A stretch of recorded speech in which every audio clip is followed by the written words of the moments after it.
conversation. So we did enter into an LOI. You can see the work that we've done to date on kind of master planning, what the venue could look like, where that could be.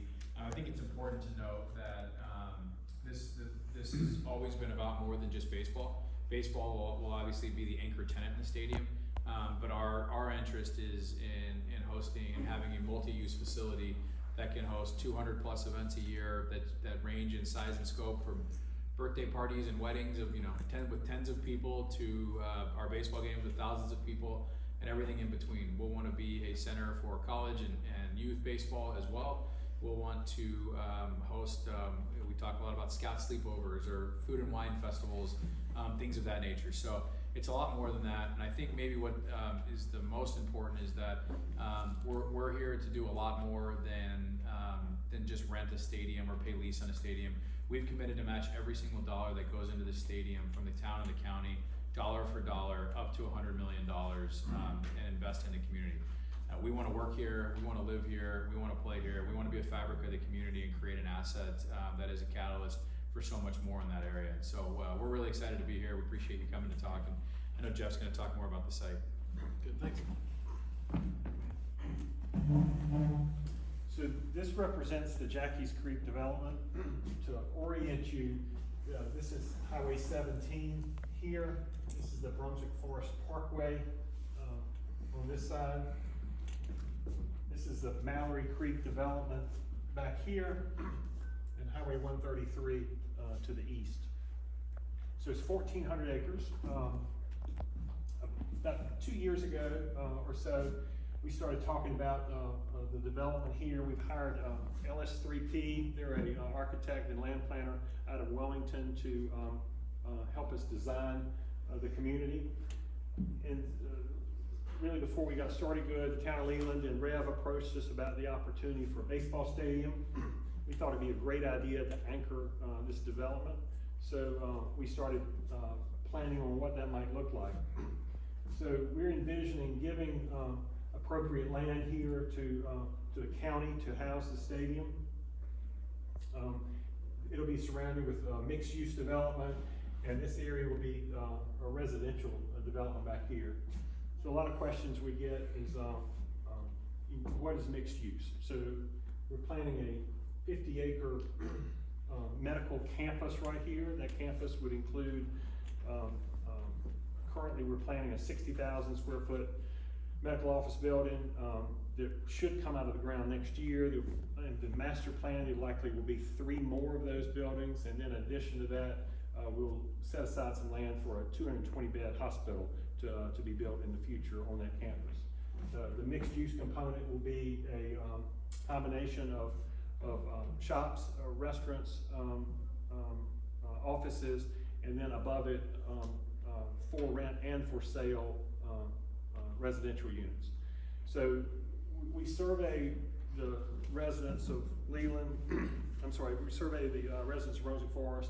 Town of Leland surveys through the economic department the entire town. And a common theme that they tell us is that we want more things to do. We want more dining options. We want better dining options. We want walkability and bikeability, and we want some new medical, additional medical. So anyway, that's our vision and our plan there. A lot of questions come up about transportation. So the DOT is studying a thoroughfare or a 4-lane road that will connect Highway 17 here, sort of halfway between Brunswick Forest Parkway and the Walmart area. This road will come through Jackeys Creek to Highway 133. In addition to that, a connection road here from the current traffic circle on Rice Gateway. There's a current D.R. Horton development coming here, or being developed here, and there's a current Pulte development being built here. The town has required those developers to extend a new road from the traffic circle to the property line, most likely a new traffic circle there, and then it will tie back into the Walmart area. A road planned from Brunswick Forest Parkway, about where the Truist Bank is, through Jackeys Creek to connect back into the Walmart area. So the idea would be is that these interconnections would take traffic pressure off of Brunswick Forest Parkway, disperse that traffic to other options to get to Highway 17 and to 133. So that's sort of high level of our vision there, and we'll be happy to answer any questions after the presentation. Hey guys, good afternoon. Thank you for coming. My name is Haynes Brigman. I'm the Deputy County Manager for Brunswick County, and here to answer any questions and comment on the county's role in this proposed project. So specifically, we're looking at the baseball stadium component itself. All of the other development, Mr. Earp and his team likely intend to develop with or without the stadium. So we're focused on the stadium itself. And because we're being asked to fund the construction and maintain ownership of that stadium and have a long-term lease arrangement with Rev Entertainment to bring a professional baseball team to that site. So a number of questions come up for us, and the most common questions are how much is the stadium going to cost and how are you going to pay for it? So the first question in terms of how much is it going to cost, the answer to that is we're not really sure yet. The landowner and Rev Entertainment have hired an architectural firm to get us construction estimates for the size and scope of the stadium that we're looking to build. Early estimates were in the $50 to $70 million range for total cost. They could actually exceed that based on construction costs and the amenities and the design of the stadium itself. But we're hopeful in the coming weeks to have that answer. Because once we have the answer of what we anticipate the thing to cost, we can then understand how we're going to pay for it. So in the state of North Carolina, local governments are restricted for how they can borrow money and what they can spend money on. So everything that we do in this project will certainly follow all state and appropriate guidelines associated with that. But there are 4 or 5 really avenues of financing that the county could consider.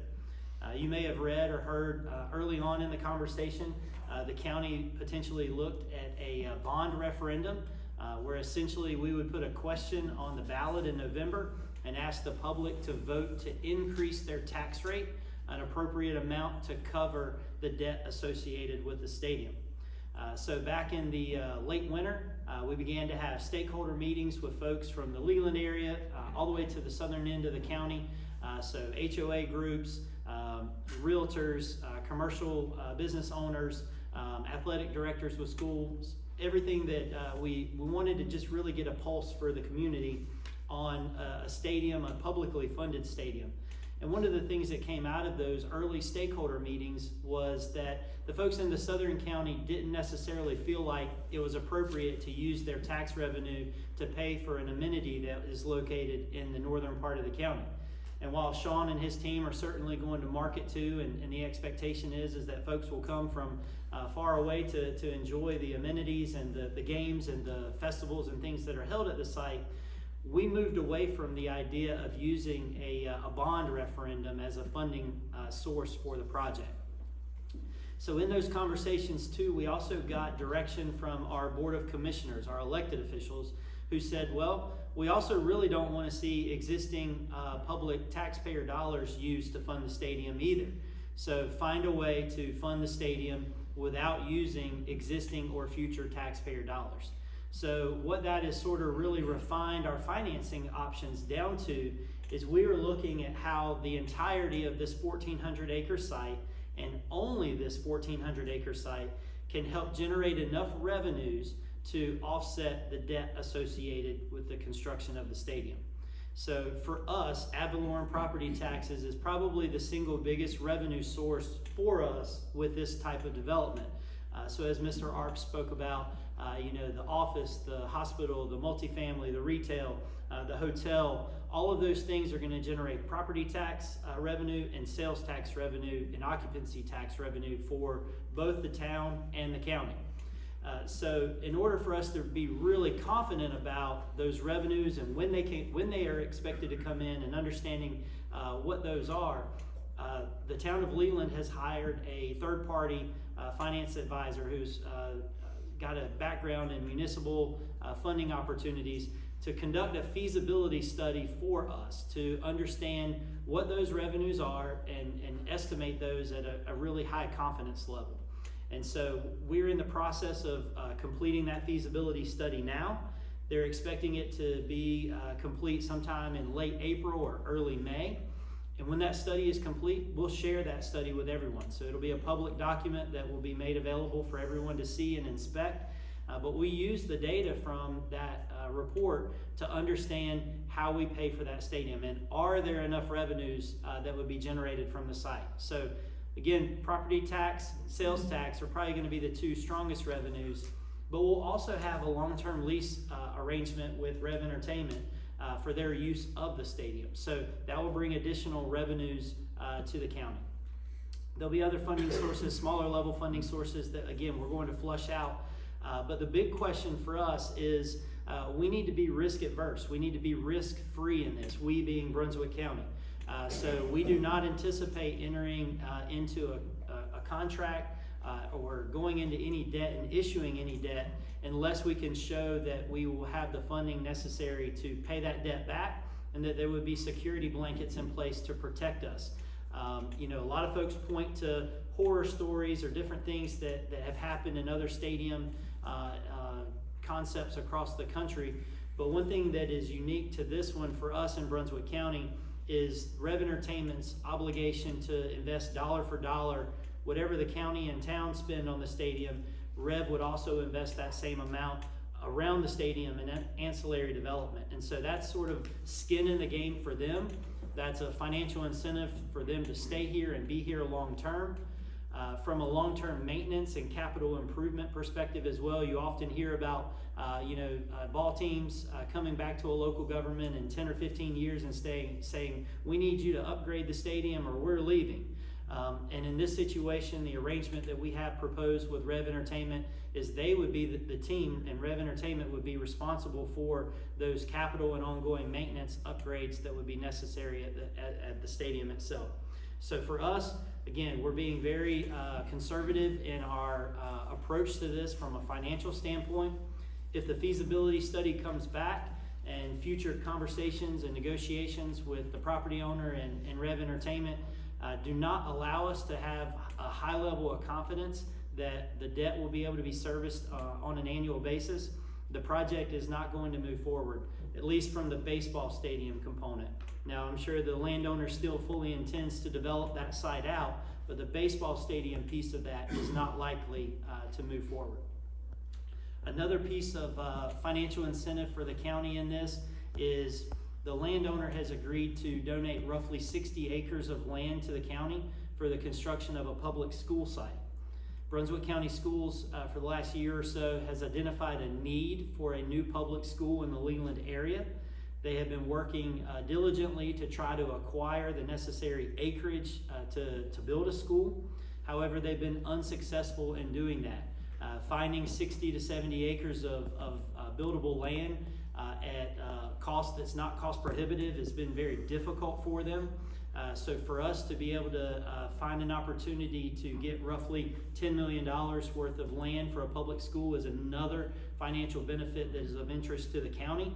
And again, that takes a burden off of the taxpayers that we may otherwise see. So that's our approach to this. That's our role in this at this point. And I'll be glad to answer any questions later if you have any.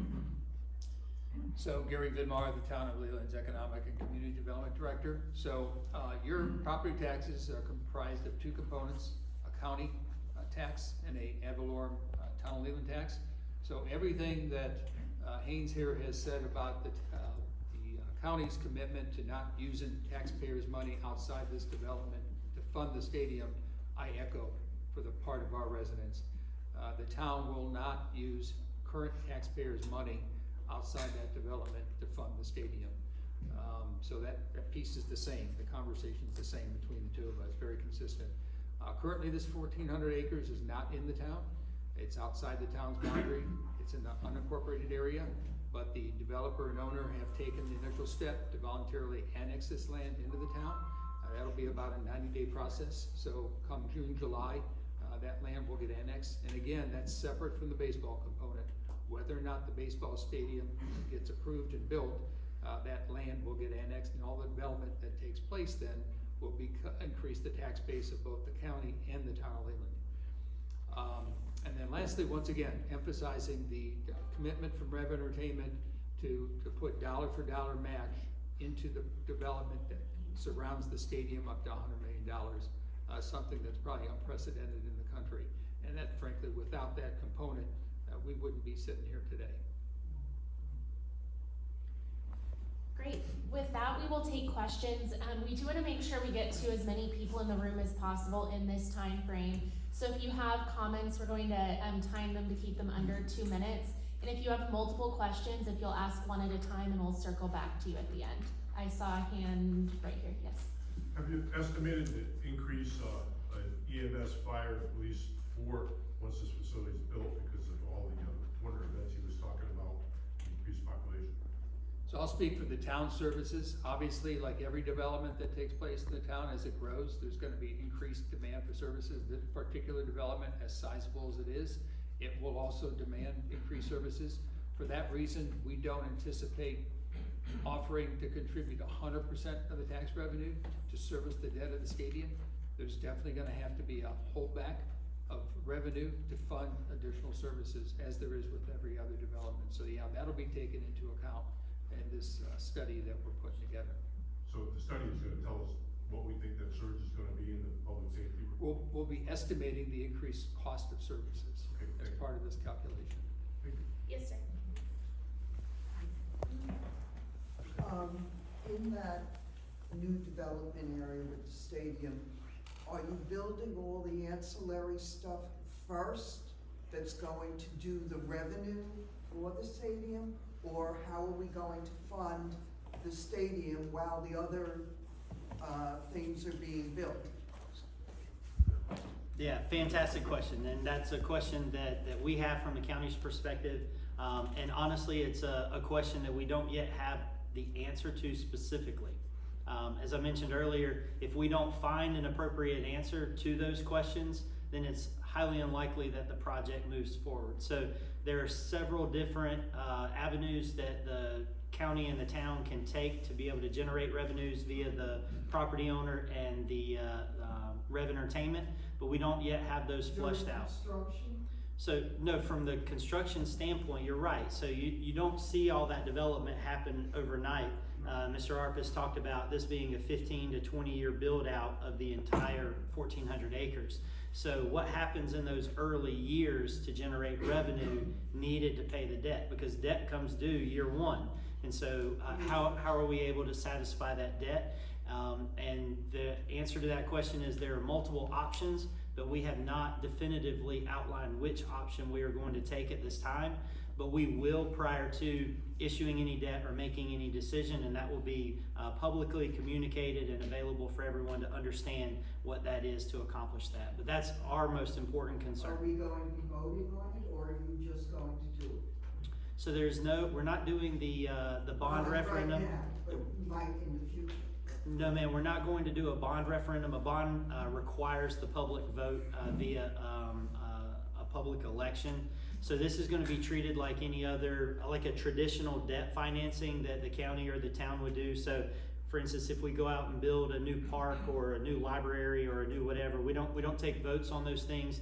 We go the traditional financing route where we will solicit interest from banks and financial institutions to give us the lowest interest rate at the longest number of years that we can obtain, and do so in that manner. So there won't actually be an opportunity for a public vote.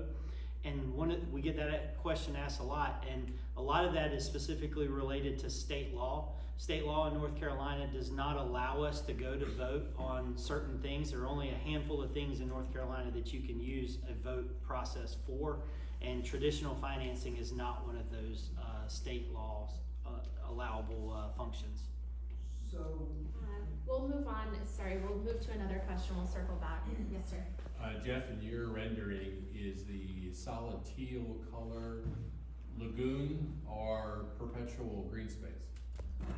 I can't see the colors, but you're referring to this. All the dark, all the way across? Yeah, so the darker colors, Yes. is the way I see it from here, that is wetlands. So the Corps of Engineers have identified that as wetlands. And it's independent of the Brunswick Forest Lagoon system? Yes. Absolutely. And the county will pay attention to the water impact, like an additional tower or whatever's necessary.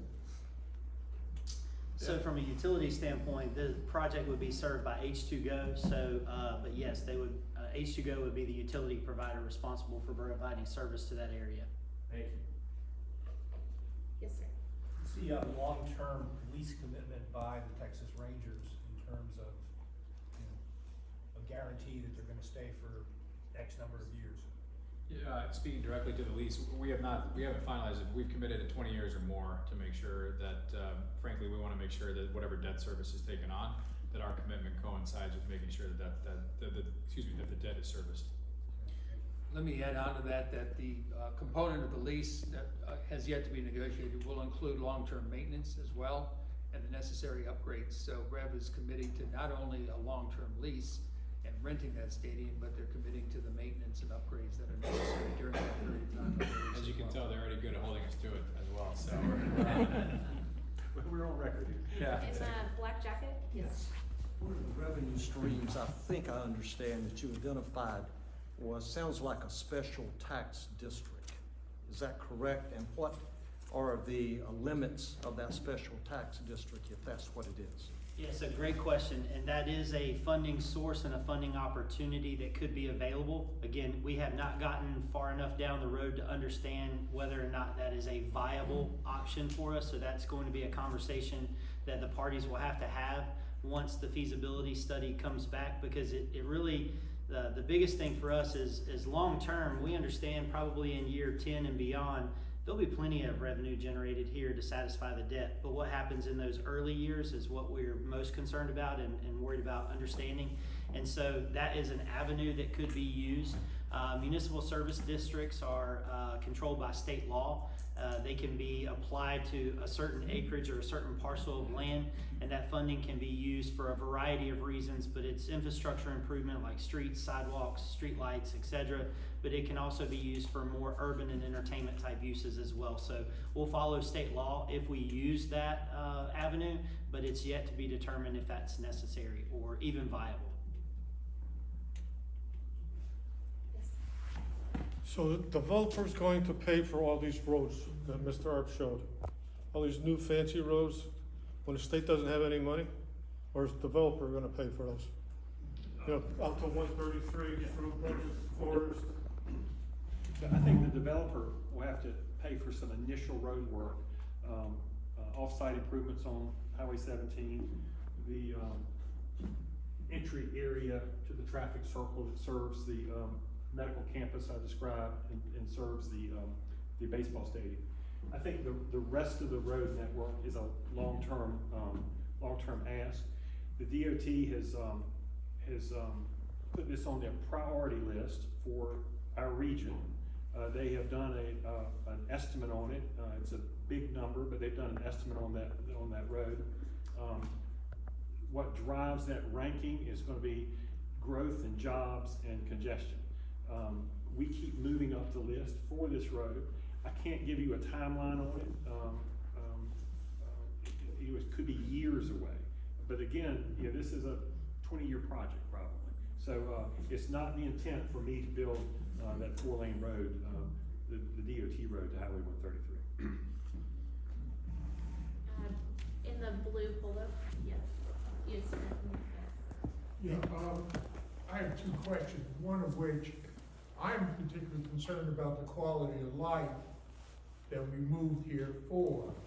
And I'm concerned that the county and our local legislators are not putting this up for a vote to get our feeling about how we like the whole idea. Now, I mean, sure, a medical facility is nice, a school is nice, but what guarantee do we have that down the road, Rev doesn't go down the toilet in bankruptcy and we get stuck with a white elephant? Yeah, great question. And I think that we will, I don't mean to sound repetitive, but we are still trying to figure out what are those contractual obligations, agreements between Rev Entertainment and the property owner, the Town of Leland and Brunswick County. What do those look like in order to be able to satisfy that? Because we don't want what you just described to happen. Now, Rev Entertainment and the Texas Rangers are a $1 billion+ company. So haven't heard of any professional major league team going out of business anytime recently. But that doesn't matter. We want to protect ourselves in the event that that does happen. So we will have those safeguards in place. We will communicate what those safeguards are before we sign any agreement, whether it's a construction agreement or a lease agreement with Rev Entertainment. We're going to make that very clear to the public what those are and how those are outlined. But Well, but in addition to that, let me say that statistics have shown over 50 to 60% of the minor league stadiums have gone underwater. I don't have those stats. I would rebuke that, but I don't have stats to compare with that. I think, sir, there are absolutely stadiums that have failed and have not been successful. I also happen to know that there have been many stadiums that have been wildly successful, changed the place, created great economic conditions for their community, and done that. So no question, in any endeavor, whether it's baseball or anything else in life, there is 100% a chance of failure. And I think to the credit of the people up here and with our commitment, we will do everything we can every day to be here, to be viable, to push. And I think we've stated this many times, but I think the construct of this deal is far different than a number of those facilities that you're referencing that have failed. For every one of those facilities that has failed, though, I feel it incumbent, because this is what I do for a living. For every one of the stadiums that have failed, there are many stadiums that have changed the place. There are many communities in this country that are begging, that have lost teams, that are trying to figure out how to get them back because of how successful it was, and how much it's changed the place. So again, there's no chance that failure is always an option or is always on the table, but there's also a chance that this is really transformational as well. We'll move to the gentleman right in front of him. Yes. So my question is based on the feasibility study. So if the feasibility study comes back kind of negative, you're only talking about the baseball stadium component of this whole plan. The rest of the plan would proceed as they've talked about. So the hospitals and all the residential stuff is pretty much preordained down the road. yes, that would be correct. The only thing that would be removed outside of the baseball stadium, if that didn't move forward, would be the ancillary development that Rev Entertainment would invest around the stadium. So that's been the full service hotel and entertainment district. Those components would no longer be part of the proposed plan. Yes, in the gray. My question is this. Here in Leland, when you go beyond the bypass, which is 140, to Supply, there is land everywhere. And I don't understand why, if we're really gonna have a baseball park, why is it not going down there where traffic would go in and out quickly? And my gosh, all the way down to the community center. Why do we have to put it here in our backyard? So Has this, that land, hey, you talk about the southern part of the community not wanting to pay anything because it's up here in the north. If you put it down there, you're bringing it more central to the county. And very easy for people in New Hanover County to come down and see a ball game, turn around and go home. Is that considered, that area considered, or is that off the table and you have to put it here right next to us? so there are a number of factors that led into the decision to use this site for the stadium. First, you have to have a willing landowner that's willing to either donate or sell the land sufficient for the facility. Number two, you need a sizable upland area to service the area that it needs to be built upon. Most of the land as you come down Highway 17 is unbuildable, it's wetlands. There's a lot of swampland down there. So even though it may look like significant land viable for development, it's not. And then lastly, today's models for stadiums, you don't build them in the middle of rural America. You build them in urbanized areas where it spurs other development, other activity to take place, conveniently located to the greatest population centers. You don't see stadiums being built in rural areas and in farmland as you're describing. Years ago, you may have seen that done, but the model today is to build them in urbanized areas. And Sean, you may want to speak to that as well. Yeah, I mean, to answer the question most directly is, there is no other landowner that has offered to donate the land and put it there, for the stadium for us. So, this was the only area that, speaking for Rev, that we've identified. And seeing the land and the opportunity, that is, to Gary's point, why we are super interested in investing and matching dollar for dollar because of, the vibrant community and the opportunity to add ancillary development around it. So that's absolutely attractive for us. I think that's probably the most direct way to answer the question. Joanna? Could you talk about noise pollution, light pollution, and whether there'll be concerts at the stadium? Yeah, absolutely. So, concerts are not a big piece of our strategy to start with. I know there are some concerns about that, mostly because there's a terrific amphitheater right across the river there, and Live Nation does a great job of owning and frankly dominating all content for music. So we're not interested in competing with them. To say that we'll never have a concert, I can't promise you that. But we're talking if there are, it's like, you know, a couple a year tops at our other minor league stadiums. I can think of one in both stadiums over the last 5+ years. So won't be a big piece of our strategy. Live music maybe, but it'll be ancillary. Like as you enter the ballpark for the game, we may have somebody like, you know, with their guitar to try to set the atmosphere. As we do food and wine festivals, we may have a stage with live music going on, but paid ticket live music is not a big piece of the strategy.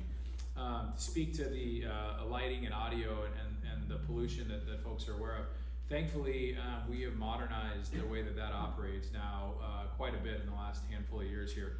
20 years ago, when you wanted to put audio in a stadium, you put massive speakers out in like center field or left and right field, and you blew a ton of sound in, super loud and very challenging for a number of reasons. Thankfully now, we take much smaller speakers that put out far less sound, and we direct them to specifically cover an area. The benefactors are those around the stadium that it's not blowing you know, really loud noises in one direction. So that's helpful. I've said this multiple times, but I think as it relates to the sound, the biggest sound issue is going to be, you know, when we win a ball game at the end and 4,000 people are cheering, it's going to be far louder than the speakers. And so we certainly hope that happens from time to time as well. As it relates to lighting, lighting specifically has gone crazy. You guys know this in your homes with LED lighting and what that is. In the sports place, we've been, I've put a little less than a handful of LED lighting systems into stadiums across the country. And what we found now is, you know, like an old-fashioned light bulb, when you screw it in, it shoots light in every single direction. An LED fixture is very directed into one location, so much so that we put lasers on the top of them and we intentionally point them to a place on the field. So to say that you won't ever see the lights or a glow of the lights from wherever your house is, I can't say that because I can't speak to everybody's location. But the old day of there being a massive glow that goes up into the sky are just no longer. And so we will absolutely have directional LED lighting. The other thing I haven't said before, but I think is relevant is those old fixtures, the restrike would take a long time to turn it on. It also would create a ton of heat and frankly bugs and things like that. LED lighting does not have any of that heat and gets rid of a lot of those features. So I can bore you guys talking LED lighting for a while, but hopefully that covers it a bit. Yes. First of all, I'm maybe the only local native North Carolinian in the room. I moved to, well, two more. Actually, I've been in the area since '71. The Village Road lost 74 to 76. That was 2-lane road going to Myrtle Beach. So I've seen a lot of improvements, and I think everybody's done a great job. City, state, county, with development. I'm excited about this coming in. I'm a baseball fan. I'm excited. But I'm also looking at traffic patterns, and would you go again about the roads around there, if you will?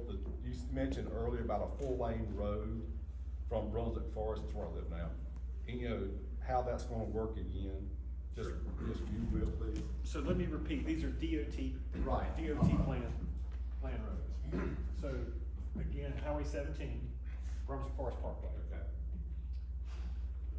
Halfway between the Walmart and Brunswick Forest Parkway is planned a 4-lane divided highway that comes all the way to Highway 133. Okay. That plan is on the MPO, has a high priority with the MPO. It is not funded. Okay. Right. Secondary road, and again, these are DOT plans. to connect this traffic circle back to Brunswick Forest Parkway at the intersection at Truist Bank there, okay? And then another leg of it is the traffic circle back. It'll have to cross Jackeys Creek here, but tie into the Walmart area. And if you look at a Google map, you can kind of see right behind the Best Western Hotel is where that would tie in. So the other connection is this is the current Rice Gateway traffic circle in Mallory Creek. The road is being constructed now to the property line. You can drive there this afternoon, you can see the bulldozers and the pathway where that road is being built. In the future, that road will be extended back up to the Walmart. So I think, it's my opinion, that once you do this, it eliminates the bottleneck of traffic trying to get to 17 on Brunswick Forest Parkway. It's not gonna happen overnight. This most likely will be the first leg to go in, but it'll alleviate it. And then I travel the Parkway just like you do every day. Most of the traffic on the Brunswick Forest Parkway is the trade. It's the plumber, it's the HVAC guy, that's building our houses. That is tailing off in Brunswick Forest proper. So I think over the next year, 2 years, we'll see more traffic on the K Todd Road because that's where the new development and the new construction is going. The Mallory Creek development is almost built out. There's 2 projects going on right now. It's the Horton project here and the Pulte project here. They'll blow through that probably in 2 years. So as a result, again, that construction trade traffic will die down dramatically. It's all currently coming through Rice Gate to Low Country to Brunswick Forest Boulevard and then up. So, I hope that answers your question. And follow up, what about noise barriers on the road? Are there any plans for putting noise barriers for traffic, like doing some developments? I'm not aware of a wall barrier. However, I am aware of the discussion of a berm that separates the existing Westgate and existing Mallory Creek homes from this new proposed road right here. Before we move into our final questions, we will be around before our next session to answer questions individually up here. So with that being said, we'll take our final couple of questions. In the very back. Yeah, hi. I live in Brunswick Forest. I have a question. So am I understanding it that you're getting the land for free and we're building you a stadium? How does that work? That sounds like a pretty good gig if you can get it. If you can put $100 million into it, I think it is a good gig, yes. So no, I think we've mentioned this multiple times, but on top of the stadium being built, we'll pay a lease on the facility and have committed to match every single dollar put in the stadium to add additional development with it. So the town and the county will work together on a contract. We'll pay a full lease on it, and then we're gonna spend up to $100 million around it with additional development. You in the front, hasn't had a question. Hi, a lot of my questions have been answered, so I'm gonna go a different tack. I noticed a lot of land, and my friend lives in Mallory Creek. She moved there, and they're taking down the trees and clearing the land. And the burning of the land, the burning of the trees rather, really affected her for days and days on end when she couldn't leave the house. I'm wondering, because I just found out, one pine tree over a 50-year lifetime will hold 40 tons of carbon, will help over 100,000 people breathe for a day, will cool the equivalent of 5,000 air conditioners, 5 air conditioners running for 5,000 hours. That's a lot of carbon. Now, if you translate those trees into paper and lumber, it's safely returned to the earth. But if you burn those trees, then all that carbon gets released into the atmosphere, and the burning affects a lot of people with asthma. And I know there's a lot of trees on that property, and I'm wondering if you could pledge to use those trees for paper or lumber rather than burning them. Okay, so I don't think you understand the process. All of those trees get cut, and the merchantable ones are sold for lumber and or paper, okay? Okay. So then after the trees are clear cut, what's left is maybe some gums that have no economic value or maples that are 2 inches in diameter, 4 inches in diameter, that have no economic value, they get what's called cleared and grubbed, along with the stumps and the roots that are there. Those are the piles that are being burned that you're referring to. So it has nothing to do with the tree, because they are Okay, sold. that's good to know. But, so I think the town of Leland, I won't speak for the town of Leland, but the town of Leland has heard you loud and clear about burning, okay? And I believe that their director of emergency services or fire services now working on an update to their ordinance to restrict and or control burning. So they're working on that. However, I want to point out that particularly last month, when the smoke was in the air, was not from Mallory Creek, was not from Brunswick Forest, it was from outside of the town of Leland. And it was several things. It was development outside of the town of Leland, but most of the smoke came from what's called a controlled burn down at Orton and down at Funston and down around. And that is about 5,000 or 6,000 acres that get burned every year to promote a quail habitat and promote a wildlife habitat. And then more importantly, Mr. Gregario can probably attest to this, that if done properly, it limits the risk of wildfires in your backyard. And I'm not saying that they all are done properly, because they're not, but if done properly, it dramatically reduces the risk from a wildfire catching Mr. Gregario's house on fire. And I've been personally scared to death a couple times where fires have been back there. So we've got a combination of things. I won't belabor it, but I think the town of Leland's working on the aspect within the town. The county, I don't think is feasible for controlled burning to just stop. So I'll just quickly confirm the town is considering an amendment to their burn ordinance. Can't guarantee what that's gonna look like, but they're beginning to study that now, and you'll hear more about that. Our council members will be talking about it, so you're welcome to come to our council meetings as well, because they'll be entertaining an amendment here very soon. Good to know. Thank you all for attending One more today. question, Again, we one will more all be, question. we'll take it right now, and we'll come and get you back there. Yes, sir. The county and the town are making a mistake by not putting it up for a vote to get it consensus. We don't have the legal authority to do that.